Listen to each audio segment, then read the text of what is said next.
Hey everyone, and welcome to this History of the States, where we're going to dive straight into what has to be one of the most twisted, dark, and just absolutely unbelievable true crime sagas in American history.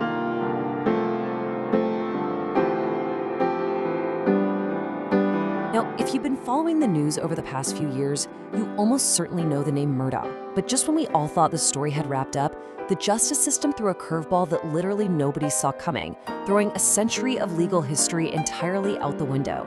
We're starting right in the thick of it today with a massive bombshell that dropped in May of 2026. The South Carolina Supreme Court issued this blistering, unanimous statement to overturn a highly publicized double murder conviction. They wrote, Colleton County Clerk of Court, Rebecca Hill, placed her fingers on the scales of justice.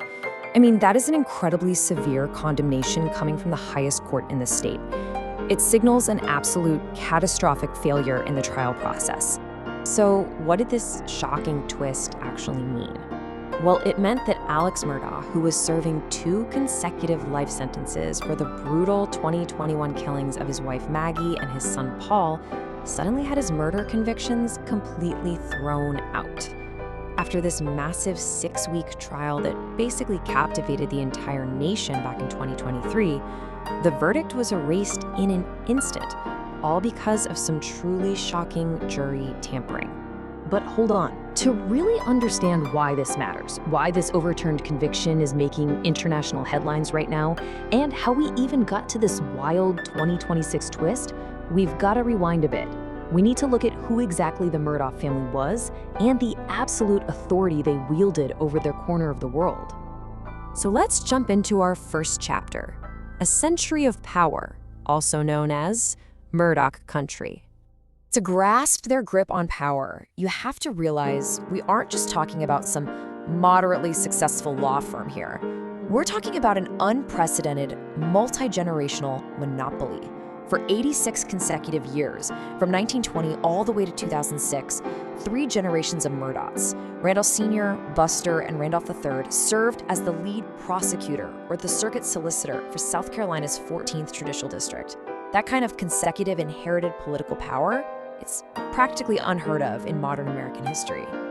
They controlled the legal landscape across 5 entire counties. It's actually the only judicial circuit in the state to cover that much territory.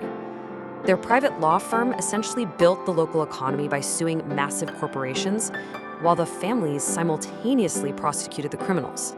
They were so deeply entrenched that the whole region just became known to locals as Murdaugh Country.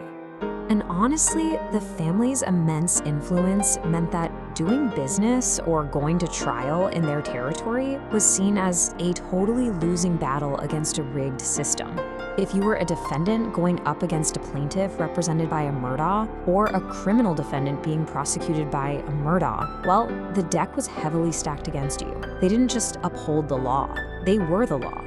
All right, let's move on to Chapter 2, the House of Cards. Alex Murdaugh didn't actually become the local prosecutor like his ancestors did, but he worked in their immensely lucrative civil firm, all while volunteering at the prosecutor's office. To the outside world, he was a wealthy, prominent attorney bringing in millions in personal injury payouts. But in private, a completely different reality. He was drowning in massive debt, funding a severe opioid addiction, allegedly involved in drug distribution rings, and systematically stealing from the most disadvantaged, vulnerable people you could possibly imagine. So when does the facade crack? Well, the entire house of cards started shaking in February of 2019. Alex's underage son, Paul, crashed his boat while heavily intoxicated, and it resulted in the tragic death of a teenager named Mallory Beach. This sparked a wrongful death civil lawsuit that took aim right at the Murdaugh family's finances. Suddenly, forensic accountants were demanding Alex's financial records. The curtain was finally about to be pulled back. And when those forensic accountants dug in, they found a deeply systemic, utterly ruthless system of embezzlement. Alex wasn't just stealing from deep-pocketed corporations. He was preying on his own clients. He stole a $4.3 million insurance payout from the orphan sons of his very own housekeeper, Gloria Satterfield, after she died from a fall at his house. He drained over $1 million from Hakeem Pinkney, a deaf quadriplegic man who trusted Alex to handle a life-altering injury settlement. He stole over $100,000 from the grieving family of Blondell Gray, who was killed in an ambulance crash. The sheer scale of the betrayal is just staggering. Ultimately, Alex would end up getting hit with over 100 grand jury criminal charges related to stealing nearly $9 million over the span of a decade. He faced charges for fraud, money laundering, tax evasion, and, if you can believe it, even a bizarre, botched, assisted suicide attempt where he hired a distant cousin to shoot him on the side of a rural road just so his surviving son could collect a $10 million life insurance policy. Which brings us to the darkest part of our explainer, the climax, June 7th, 2021. This is the night at Moselle, the Murdaugh's 1,700-acre hunting estate that turned a local scandal into a total national true crime obsession. Alex calls 911 to report he'd found his wife, 52-year-old Maggie, and his 22-year-old son, Paul, shot to death near the property's dog kennels. Facing imminent financial ruin and public exposure, a horrific crime was committed, and it begs this exact chilling question. What could possibly drive a man to execute his own family? Well, according to prosecutors at his trial, the motive was a desperate, almost unthinkable act of self-preservation. They argued Alex used the horrific murders of Maggie and Paul to buy himself time. You see, he had a hearing scheduled right around that time where he was going to be forced to turn over his financial records. On top of that, Maggie had recently consulted a divorce lawyer. By murdering them, the theory goes, Alex created the ultimate distraction. The tragedy brought immense public sympathy and successfully derailed those financial fraud investigations, at least for a little while. Even though Alex took the stand and fiercely denied the murders, while, casually admitting he lied to investigators about his whereabouts that night, the jury just wasn't buying it. On March 22, 2023, after a grueling 6-week trial, they deliberated for less than 3 hours before convicting him, sentenced to 2 consecutive life sentences. Boom. Case closed, right? Not quite. Let's look at Chapter 4, The Verdict and the Clerk. The story absolutely didn't end with those life sentences, because we have to look at the integrity of the trial itself. The state Supreme Court unanimously agreed that the Colleton County court clerk, a woman named Becky Hill, completely compromised the trial. She tampered with the jury, egregiously attacking Alex's credibility to them in private, and she even showed sealed exhibits to a photographer to secure a guilty verdict. Why on earth would she do that? Well, because she was writing a book about the trial, and let's face it, a guilty verdict makes for a much more lucrative ending. She actually pleaded guilty to misconduct in office later on. The justices made it crystal clear.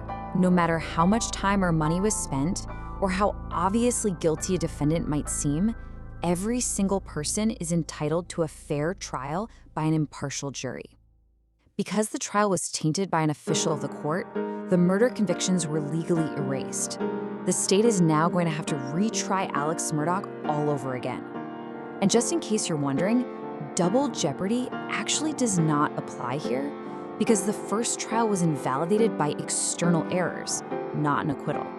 Okay, final section, still behind bars.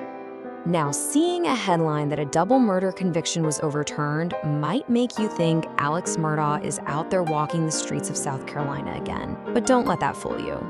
This number, 40, that represents his federal prison sentence for the staggering financial crimes he committed.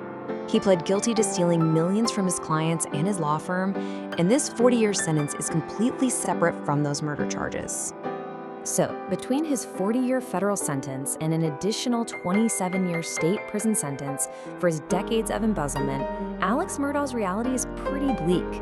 He's currently locked up in an undisclosed maximum security prison in a specialized protective unit, living out his days in a single 8-by-10-foot cell. He's been entirely stripped of his law license, his reputation, and all his sprawling assets. Basically, he's gonna spend the rest of his life behind bars, regardless of what happens with this upcoming murder retrial. The Murdaugh dynasty has been permanently, completely dismantled. Their name is no longer synonymous with absolute power, but with corruption, deceit, and profound tragedy. But as we close out this explainer, it leaves us with this final, deeply unsettling thought to consider. If the American justice system allowed a single family to operate completely unchecked, rigging the scales of justice for an entire century, how many more Murdaugh countries are out there right now, just hiding in plain sight?